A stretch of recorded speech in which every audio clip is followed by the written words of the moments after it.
नमस्कार मित्रों, आखिरकार भाग्य का लेख कौन लिखता है? यह बहुत ही निराला प्रश्न हमारे मन में जो कि चलता रहता है। दोस्तों, अक्सर हम लोग सोचते हैं अभी जो हम गरीबी झेल रहे हैं क्या वो हमारे कर्मों का फल है, या हमें जो अभी सुख मिल रहा है वो क्या मेरे पिछले कर्मों का फल है।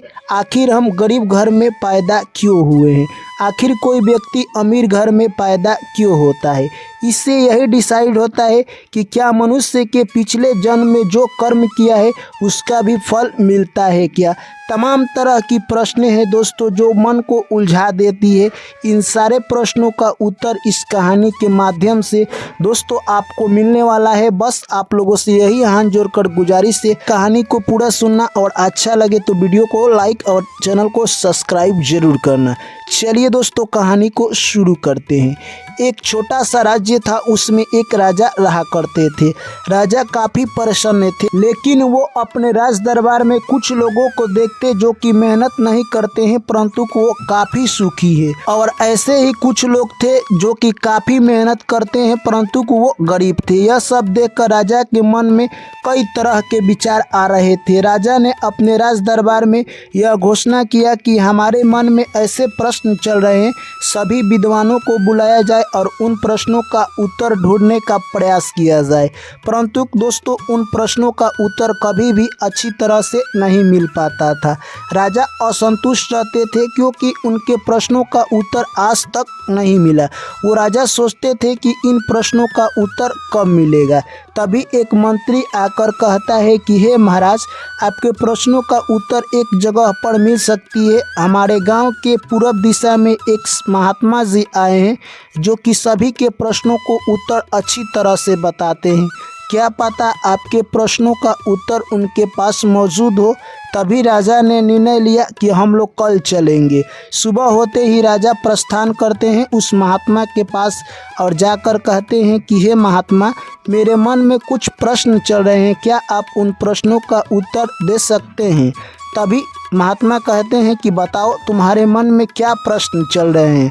दोस्तों, उसके बाद राजा कहते हैं कि आखिर इस धरती पर जो अभी काफ़ी मेहनत कर रहा है वो गरीब क्यों है, और जो ऐसे ही घूम रहा है वो आखिर अमीर क्यों है।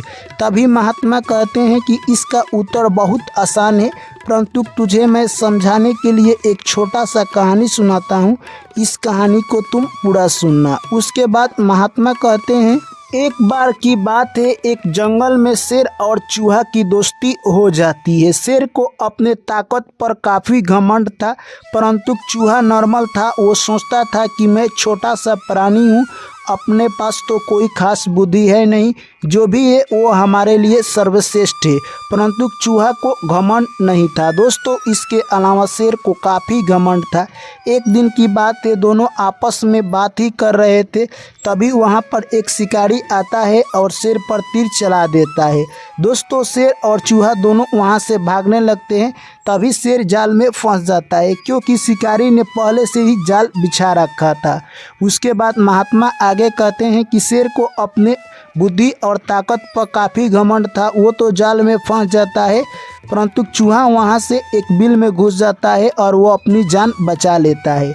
इस तरह से यह कहानी हमें यही संदेश देकर जाती है कि कभी भी अगर अपने ताकत और बुद्धि पर तुम घमंड करोगे तो उसका नतीजा तुम्हें देखने को मिल सकता है। कभी भी अपने बुद्धि और ताकत पर घमंड नहीं करना चाहिए, क्योंकि आपके पास बुद्धि और ताकत है परंतु अगले के बारे में आप नहीं जानते हैं, क्या पता वो आपसे बेटर हो। उसके बाद महात्मा कहते हैं कि इस छोटी सी कहानी से हमें यही संदेश मिलता है कि इंसान की मनों में जैसी भावना चलती है वैसे विचार पैदा होते हैं और वैसे ही कर्म करते हैं। शेर के साथ रहकर यानी चूहा नॉर्मल विचार का था, परंतु शेर के अंदर घमंड था और अपनी जालों में फंस गया। आओ मैं तुम्हें एक छोटा सा और कहानी सुनाता हूँ। एक बार की बात है, एक जंगल में बाज और सर्प की दोस्ती हो जाती है। बाज और सर्प ने आपस में ही शर्त लगाई कि हम दोनों में ताकतवर कौन है, हम दोनों में प्राकृतिक आपदाओं को कौन अच्छी तरह से सह सकता है। दोस्तों, बाज को अपने शक्ति पर काफ़ी घमंड था और जैसे ही तेज़ आंधी आती है बाज कहता है कि मैं बादल को चीरते हुए अंदर चला जाऊंगा और तुम देखना, तुम सिर्फ धरती पर रेंगते रह जाओगे। दोस्तों सर्प बहुत नॉर्मल था, वो धरती पर रेंगने लगता है और एक जगह छिप जाता है। आंधी इतनी तेज थी कि बाज आकाश को चीरता हुआ ऊपर जा रहा था, परंतु उसे आंधी ने रिटर्न कर दिया और वो धरती पर कई बार गिर गया। इस तरह से वो जख्मी हो जाता है और आंधी इतनी तेज थी कि वो अंततः ऊपर नहीं जा पाता है, उसे अंत में धरती पर आकर बैठना ही पड़ता है। अगले दिन जब सुबह होती है तो दोनों आपस में बात कर रहे थे, तभी बाज कहता है कि हे सर्प भाई, मैंने तो अपना बहुत क्षति कर लिया, क्योंकि मैं आंधियों से टकराने के लिए चल दिया था। यानी जो मैंने कर्म किया उसका फल मुझे अभी ही मिल गया। उसके बाद महात्मा उस राजन से कहते हैं कि हे महात्मा, जो इंसान आज कर्म कर रहा है अगर अच्छा करेगा तो उसका फल थोड़ा देर में मिलेगा, परंतु मिलेगा जरूर। जिस तरह से यानी बाज ने अपने शक्ति का प्रदर्शन किया परंतु उसका फल उसी वक्त मिल गया। यानी अगर वो बाज चाहता तो नीचे आकर बैठ सकता था। जिस तरह से सर्प जमीन पर ही रेंगता रहा और वहीं पर आराम करने लगा, जिससे कि उसकी जान बच गई और वो घायल नहीं हुआ। ठीक, अगर हम जो कर्म कर रहे हैं उसका फल हमें ज़रूर मिलेगा। अगर हम अच्छी कर्म अभी कर रहे हैं तो आने वाले अगले जीवन के लिए हम अपना फ्यूचर सेव कर रहे हैं। आने वाले जीवन में हमारा फ्यूचर यानी कहे तो बहुत अच्छा होगा। इसलिए अगर आप अच्छे कर्म कर रहे हैं तो ये मत सोचिए आपका फल नहीं मिलेगा, आपको फल ज़रूर मिलेगा। अगर आप अच्छे कर्म करते रहेंगे और अभी आपके पास यानी दुख है तो ये सोचिए कि आपने कोई पिछले जन्म में ऐसा कर्म किया है जिसको आप भोग रहे हैं, परंतु अभी आप जो अच्छे कर्म कर रहे हैं ये आपके आने वाली ज़िंदगी को बदल सकता है या कुछ सालों के बाद बदल सकता है। दोस्तों वहाँ से राजन घर जाते हैं और उनके मन में जो भी प्रश्न चल रहा था उनको पता चल जाता है कि कर्म ही प्रधान है इस धरती पर, और वो अच्छे कर्म करने लगते हैं। लोगों में भी संदेश देने लगते हैं कि तुम लोग अच्छे कर्म करो। और कुछ दिनों के बाद फिर उस महात्मा के पास जाते हैं और कहते हैं कि हे महात्मा, आप मुझे एक प्रश्न का उत्तर देने का प्रयास कीजिए। क्या मृत्यु अटल सत्य है या मृत्यु हो सकती है या नहीं हो सकती है? तभी महात्मा कहते हैं ये तो जीवन का चक्र है, सुख और दुख जिस तरह से आते जाते रहें, जन्म और मरण होता रहता है। जो प्राणी धरती पर जन्म लिया है उसे एक दिन जाना है। अज्ञान के कारण ही मनुष्य मृत्यु और जन्म में उलझा हुआ है, क्योंकि जिस प्राणी का जन्म हुआ है उसका एक दिन अंत है।